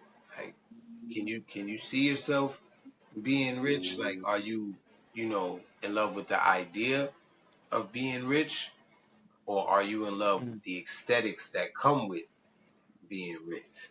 You get what I'm saying? Gotcha. Um, and he said so much more than that. I can't really remember the rest. He was just going in, and he just was fixated on, falling in love with the idea. He was saying when people fall in love with the idea of marriage, it becomes a collective effort immediately. It's not even something that needs to be spoken about. You get what I'm saying? Because we already spoke about it. Like you said, Dre, you get what I'm saying? We spoke about taking this leap and how we were going to take this leap and why we were going to take this leap and what's the purpose of taking this leap. And, you know, I think there's some things that's far more greater and far more important than love when it comes to unionizing some things. I'm going to be honest with you. You know what I mean? And that's just from, you know, me just, observing things, having certain experiences, hearing certain things. I do think that um, there's some other components that's far more important, to a union than love. What about respect? You know what I mean? Um, what about understanding? You get what I'm saying? Really It's being able it's to funny that it's funny that we're on the same page because I wrote down, does love keep a relationship together? say that again, Jay. I said it's funny that we're on the same page because while y'all were talking, I wrote down for another time, does love keep a relationship together? You It's don't got to interesting. answer. I'm just saying we on the same page. Yeah, yeah. Well, I'm just saying, like, a lot of times that word gets thrown around surrounding the word marriage. Love, love. Oh man, I love you. I just want to get mad. I love you. You feeling these strong emotions. Um, but what about the logistical part of it? I feel like when people want to incorporate logics, that's when some people start having a different reaction towards things. You know what I mean? Because they're so fixated on a particular component. Whether if it's love, whether if it's attachment, whether if it's influence. You know what I mean? Society influencing you. Yep. Somebody said something earlier too that I wanted to say something about. Timestamps. Yeah, like, oh Yeah, well, it was Drake. time. Well, they didn't. I wanted to. They didn't use that term specifically, but it was Ness and yeah, I think it was Dre. But I think Ness said something too. Capstones, yeah. Them timestamps is like, damn, I gotta be married by the time I'm 40. Yo, I gotta be married by the time I'm 20. And then now you find yourself in a situation where you could be with somebody, and now you putting that unwanted pressure on them when they trying to let things flow naturally. You over here with your own pledge that you made to yourself prior to even Right. meeting someone. You get what I'm saying? Um, and Yeah. and and not to mention, man, I can make it anecdotal. My dad was with my mom 20 plus years, man. They wasn't married. You feel what I'm saying? Like, I got a lot of strong examples of that surrounding me. My dad did understand. What is it called again? When it's 7 plus, I know what I'm talking about. Common law, Domestic partnership. common law. Yeah. Common Yeah. law. There we go. Yeah. Common law Common law marriage. marriage. Common law And people marriage. don't think that's something, but shout out to my brother Dre for bringing up power of attorney. It is something when a person Yeah. starts allowing you to advocate for them by advocating themselves, saying, "Hey, I want this brother to speak for me. I allow this person to mow my lawn every morning or every afternoon." Somebody else said something too. Without the marriage, somebody taking care of you and them being taken care of. Wills. Nobody mentioned the will. A person could draw up a will. You understand what I'm saying? And I could make sure that everybody's well off. Because God forbid something can happen to that partner before y'all even get to marriage. Hello. You get what I'm saying? I seen it. You know what I mean? Yes, I.e. sir. Yes, sir. I.e. I Right. seen it. Fiance, you engaged, fiance passed away. Y'all didn't even get a chance to walk down the aisle yet. You feel me? So, like you said, somebody said there is other ways to get around that. I just think that people do get caught up in society's way of living, and when you don't walk that fine line, it's like I think Jay, you was saying that when you don't walk that fine line, it's like remember he was like they giving you that side eye, like so you've been living Yeah, with that's him. what he said in the video. Yeah, you've been living with him for 10 years and you're not married yet. But it's like, who told you that you had to? Like, who told you that, I was doing something wrong by not doing that. I think some of these things can be subjective to a certain extent when dang, somebody said so many amazing things. Remember y'all said now like there's different ways of being in a relationship or there's different views on it. Didn't that come up as well? Yeah. We're in a different Yes. time, in a Yeah. different era. Um so Yeah. yeah, I think there was a lot of great things that was said. I think sometimes when these conversations come up, people be looking for more of a agree or disagree, and it's like we just can't have a conversation that just reflects on perspective. And I'm just expressing, my perspective. So that's No, no, that's great. Yeah, I think that a lot of this goes back to something that continues to come up on this podcast in different ways, which is societal norms or societal pressures, where society says you got to be doing this by this age. Men have to do this. Women have to do this. We have to wear this. We have to shave that. You can't do this. You must do that. A lot of this is part of this societal norms, these societal structures that are in place that say, oh, if you're a man, you have to do this. If you live in America, you must do this. If you have dreads, you have to do this. If you wear a Santa hat, you have to do that. If the sun's down, you can't wear shades. If you got a ring light, you can't wear glasses. All of these different, just random shit that really Don't wear white after Labor Day. exactly. You know what I'm saying? There's all of these different just things, and if you truly examine them, I think that there are a lot of things that are archaic, which we've said here before and continues to be said. And I think there are a lot of things that are just no longer this little itty bitty box, right? Before it was this small box, but as we evolve and change and embrace other perspectives, these things start looking different. These things start becoming different. And so there are people who are doing a lot of different things, which Nestor said, Dre said, all of these different things that are not part of that itty bitty box, right? They are things that are outside that box because society is no longer this itty bitty box that follows these very strict 10 commandments or these very strict rules. I'm not picking on 10 commandments. Let me make it wider. These very strict man-made laws. There's a lot of different things that are now no longer just religion. And if we keeping it real, even those things are changing, and I'll shut up after this, but the Pope is under a lot of beef right now. He's under fire because now he's saying, yeah, transgender people can be baptized in the church. Something that the book says is not allowed. And so the point is, I'm going to shut up now, but like I said, I think that a lot of these things are societal norms and societal pressure that really, if you put it under a microscope, it's not really legit today and maybe never was. Who knows? Not my place to say. I'm saying if we gonna freak the system, can't we work together and freak the system? Because I can start bringing up some examples of individuals that freak the system, but they might flag our page, and they do it rather Well, luckily. It's a reason but why that's what they I'm do it. saying. I understand why they do it. There's benefits in doing so. You understand what I'm Yeah. saying? You feel me? So, yeah, listen, we could touch on that, man. You get what I'm saying? No. That's what I said earlier. It's a tool. You got to see if it works for you.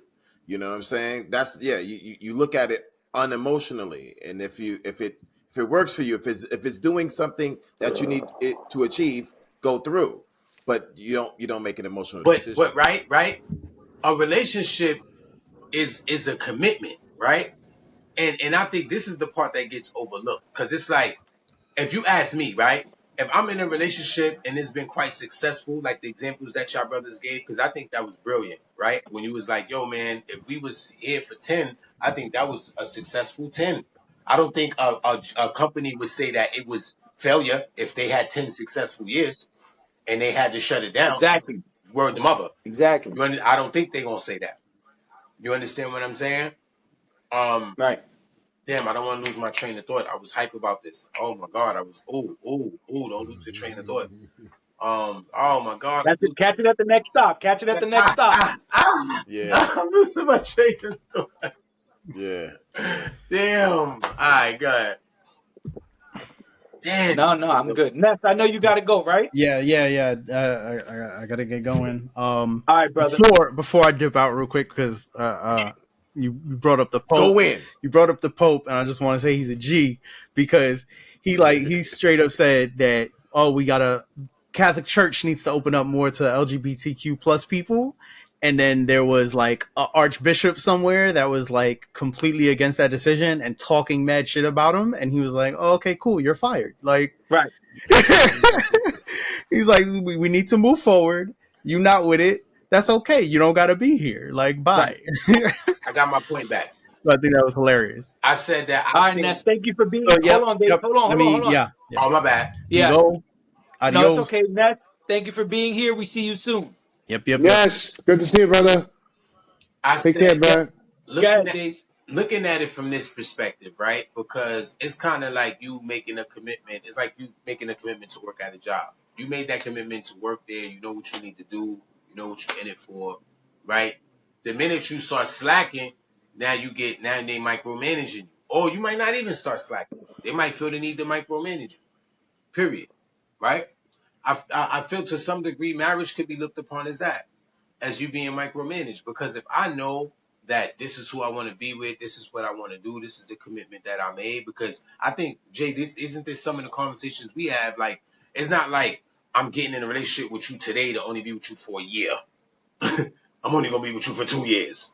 I'm only going to be right. And sometimes, I'm not going to lie, I wonder who think like that. Like, I wonder if people really think like that. Like, yo, I'm only going to be with this person for 3 years. And then after these 3 years, I'm going to break up with them because then I'm going to just work on me and do what I need to do for me. You get what I'm saying? Because I know right now, if I make a commitment to be with somebody, I made enough thought that, yo, I'm going to make sure this should work. And I'm talking about work to the, you know what I mean? All right. To the end. To the end. And I ain't even get on no one knee. This ain't even no marriage proposal. This is me already, like we said, the idea. You feel me? The idea. And I could say this because when I was in a relationship, I was in love with the idea of being in that relationship with my woman. So there'd be moments that I would see her and I would fall in love with her all over again. Because I'm picturing her in that moment from when the first time I seen her.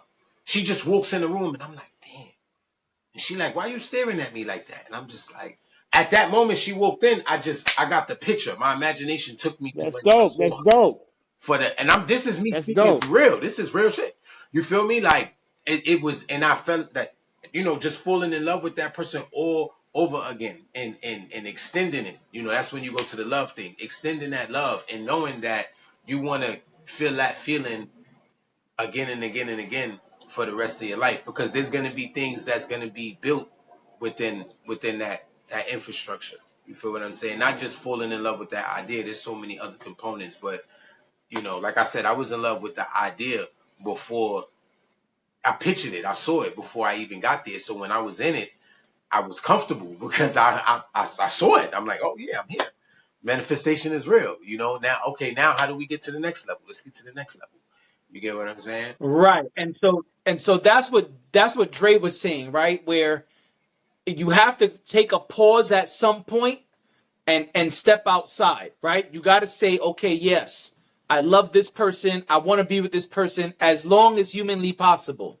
But if we're talking about this contractual thing with the state, that we got to take a step outside for a moment and say, okay, yeah, we know we love each other. No question. We know we want to be with each other, no question. But now there are some things that we have to get in order first. That's what Dre was saying, where it's like, yes, I've envisioned the relationship, I've envisioned the marriage, but now there's logistics. There are things that All if we're right. gonna get married, I got you, Dex. Just let me finish and it's all yours. That's what Dre was saying. So what you said a key word, which is infrastructure. Infrastructure is what marriage is about. Setting up all of these different things, and I know Dex gonna chime in, but setting up these different things are part of the key to success. You said you often wonder, how do people think about, hey, I want to be with this person for a year, 2 years? They don't. They're not thinking at all, and that's the thing. There's no infrastructure. There's no setup. It's just, yo, we freestyling. Whatever happens, happens. Go ahead, Dex. Right. Everything you said, what I'm going to say is that is part of love. No. That's what I'm trying to say. No, I'm trying to say, if you love somebody enough, you would talk about these things. You would get these things on the table. Why don't you think not? I don't think I that think Why because you not? love, said it. because Go ahead, Jay. I think you said it. I think If you I love understand where you're coming from. if you love somebody enough, you're going to talk about these things. no.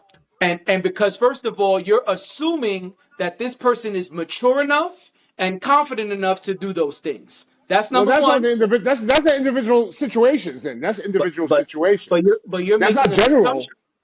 No. But you said that's part of love. That's not part of love because your Well, love and my love, which we spoke about on this pod before, your love and my love may not be expressed the same way.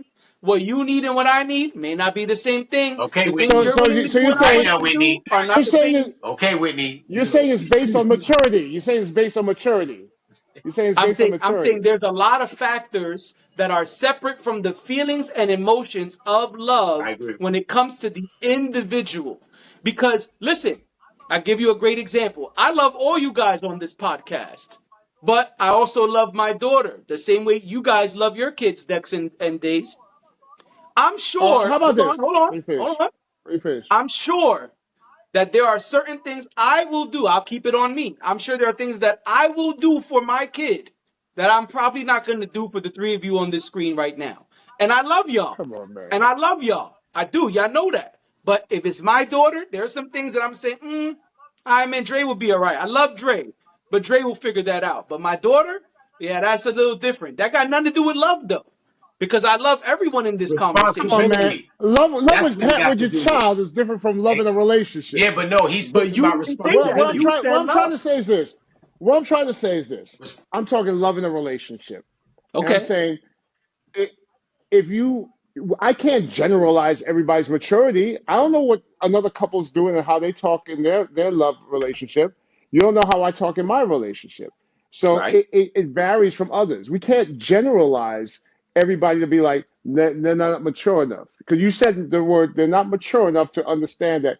You don't know. We do not know. I could believe that part of love would be I could be able to sit with my partner and go, listen, you got this amount of money and I don't want all your money. Let's have a prenup. And so because I work hard, I do what I want to do. You know what I'm saying? You know what I'm trying to Yeah. say? Yeah, Everything's Yes. individual. but We're talking about money. We talked about a little bit about money tonight. And let me tell you something.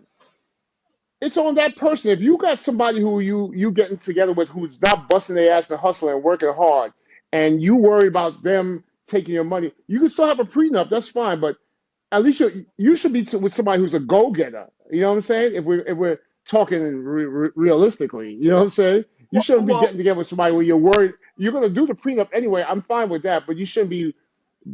That person should at least be somebody who you influences you to even be better, even though you have more money than them. You know what I'm trying to say?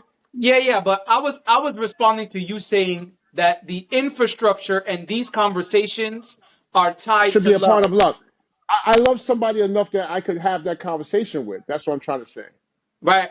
And that's cool if it's you. And when you said it, That you didn't say I. So I was responding to the general everybody's love. I think the word that's missing in this conversation between you two is responsibility, because that's what I hear, Jay. Like when I hear you saying some of the things you're saying, that's the first thing that triggers in my mind is responsibility, because Like it's like it's like it's like having an assignment and knowing what that assignment consists of. You understand what I'm Okay. saying? Like, marriage, relationships, all these things is a responsibility. I don't give a fuck how much love you got. It's a responsibility. They could love you all day and be irresponsible as a motherfucker. You understand what I'm saying? Yes. Yes. So yeah, Yes. love is a strong component. It's a high component thing. But your ass wake up every day. You love that paycheck, but there's some days that you don't feel like going to work. Word to mother. I don't care how much you love that job. You be like, I can't do this. But then, but then reality sets in and you get up and you go to work. You understand what I'm saying? But let's not overlook the fact that you thought about that before your reality set in. You understand what I'm saying? The inception of this conversation is marriage and creating a successful marriage. That don't got shit to do with how much I love the other person. Okay, let me make it personal. Hold on, let me make it personal. Fuck it. I don't Love normally it, do Jay. shit I like this, get but it, Jay. let I me get just show you how real it is. I'm not going to say a name. I'm not going to say where I lived, but I lived with someone who every day woke up and told me, yo, I love you so much. And if you looked from the outside, it looked like everything they said was true. It looked like, man, Jay, they be hooking you up. They've been taking care of all of the things that you couldn't take care of. When you sad, they did everything a person would ask for. They were people who would kill to be in my position. But I knew there was a problem and I left the relationship. Why? We had a conversation, much like all the conversations we're discussing today. The important shit that needs to be talked about for this relationship to continue to be successful. That conversation got ugly because things that they believed in, things that they were practicing in, did not go well during the conversation. Those things were shaken up. They were challenged. For the next 6 months, every day they woke up and told me, I love you so much. And again, all of the things they did from the outside looking in looked like, man, this lady loves the shit out of Jay. That conversation never continued. You know why? Because it didn't matter how much they loved me, because they had other shit that was a priority, not making the relationship work. And for 6 months, every morning they woke up, they cooked, they cleaned, they fucked me, they sucked me, they put the kids on the school bus, they did all of the things that everybody wants done. So why the relationship failed? If there was all of this love. I'm saying that love was not enough to keep that relationship successful. Because love is separate from work ethic. Well, gentlemen,